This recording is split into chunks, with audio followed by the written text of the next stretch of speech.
kiállítás anyaga nagyobb részt a gyermekek által készített kézműves portékákból állt. Népi játékokat, szövéssel, fonással készített tárgyakat és agyagedényeket is láthatunk a kiállításon. A Nemzeti Tehetségprogram hirdette meg, és észkerékforgás ennek a pályázatnak a címe, minden a forgás körül forgott tulajdonképpen. Egy matematikai alapokon nyugvó természettudományos pályázat volt, ahol matematika volt az alap, de erre építettünk technikát, vizuális kultúrát, környezetismeretet és az informatika világát.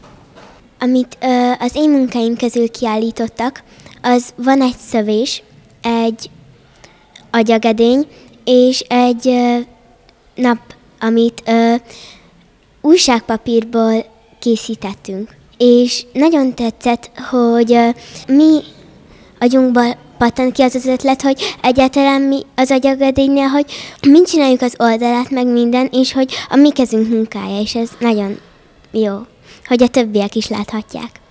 Én üvegfestéket készítettem, én is egy napot, amit ugye újságpapírból készítettünk. Csináltam még tarsót, csak azt nem állították ki, de nem baj, és így körülbelül ennyit csináltam. A kiállítás megnyitó után a Körös-Maros Nemzeti Park munkatársa a Szentes környékén élő fokozottan védett madarakról, madárvédelmi berendezésekről, madárvonulásról tartott a gyermekeknek interaktív előadást. A madarak nyári segítése az etetni ilyenkor nem kell, hiszen táplálék az akad, viszont itató. Tehát főleg itt az Alföldön, ugye, hogyha száraz a nyár és kiszáradnak a pocsolyák, akkor a kertünkben kihelyezett madáritatóval, amin folyamatosan pótoljuk a vizet, vagy akinek van kis kerti tava, az megtapasztalhatja, hogy hajnalban mennek inni, fürdeni a madarak, hiszen a porfürdő mellett a vizes fürdő is az élősködőket ugye távol tartja tőlük. Úgyhogy a nyári időszakban főleg az itatással, illetve a költő oduk kihelyezésével lehet.